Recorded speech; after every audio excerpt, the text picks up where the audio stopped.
मोज़िज़ viewers अस्सलाम वालेकुम। हाँ, हुसन अब्बास तव्हांजे ख़िदमत में हाज़िर आहियां। सिंध पुलिस ऐं सिंध हुकूमत में हलंदड़ जेका जंग आहे उहा पंहिंजे उरूज ते पहुती आहे। सिंध असेंबली जे इजलास में मुराद अली शाह IG खे इंतिहाई घटि वधि ॻाल्हायो आहे, गारियूं ॾिनियूं आहिनि, हुनखे नाअहिल जाहिल सॼो आहे, कुर्सी सां चंबिड़ियो पियो आहे, सख़्तु लफ़्ज़ ॻाल्हाया आहिनि। सिंध पुलिस बि पीपल्स पार्टी जे MPs जे ख़िलाफ़ु जेको आहे सो कार्रवाइयूं शुरू करण जी शुरूआत करे छॾी आहे। SSP रिज़वान शेख बिरादरनि जा शिकारपुर जे अंदरि हिकिड़ा जेको आहे सॼो हिकिड़ो ॾोहारी रिकॉर्ड जेको आहे मुबैन आहे उहो मीडिया जे साम्हूं पेश कयो आहे। पीपल्स पार्टी उन ते सख़्तु कावड़ियल आहे IG ते।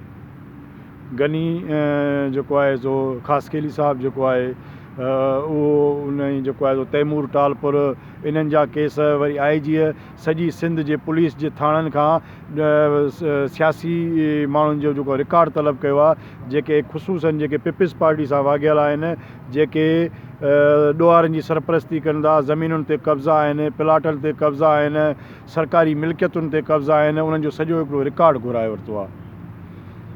सिंध पुलिस खे दॿाइण जे लाइ पीपल्स पार्टीअ पुलिस जे ख़िलाफ़ु हिकिड़ी वॾी मुहिम शुरू कई आहे। पुलिस जे ख़िलाफ़ु मुज़ाहिरा शुरू कया आहिनि। पुलिस खे दॿाइण जे लाइ सिंध पुलिस जे ख़िलाफ़ु हिकिड़ी अवामी मुहिम जेका आहे सा जोड़ी पई वञे, जॾहिं त सिंध पुलिस जो हिकिड़ो वॾो तबिको जेको आहे उहो पीपल्स पार्टी जे आशीर्वाद हेठि हले थो। पीपल्स पार्टी जो मराइत याफ़्ता आहे। पीपल्स पार्टी जा जेके MNAs MPs या सिंध जा जेके ॿिया टोटल भोतार आहिनि, उन्हनि ऐं सिंध पुलिस जे गठजोड़ सां सिंध ते जेको आहे सो हुक्मरानी थिए थी पई। सिंध पुलिस जा कई अफ़ीसर पंहिंजी वफ़ादारी निभाइण जे लाइ हिन वक़्तु बि पीपल्स पार्टी सां गॾु आहिनि, पर पीपल्स पार्टी जो हिकिड़ो अहिड़ो धड़ो बि आहे जेको सिंध पुलिस सां गॾु आहे।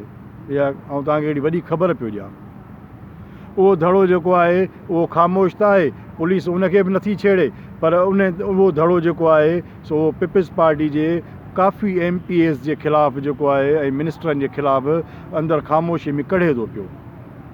उन ते हिकु तफ़सीली वीडियो में प्रोग्राम में पाण ॿिए दफ़े ज़िक्र कंदासीं, बल्कि नेक्स्ट में कंदासीं। पर हिन वक़्तु IG सिंध खे गाली गलोच खां वेंदे दुनिया जो माना घटिया क़िस्म जा उन जे लाइ लफ़्ज़ इस्तेमालु कया पिया वञनि, ऐं थी सघे थो त इहो मामिलो जेको आहे सो कोर्ट में वञे ऐं वॾनि वटि वञे, ऐं थी सघे थो त IG तब्दील थी वञे। जेकॾहिं IG तब्दील न थियो त पोइ पक ॼाणो त पीपल्स पार्टी जा कुझु वज़ीर मुशीर गिरफ़्तार थींदा ऐं उन्हनि ते वॾा केस ज़ाहिर थींदा।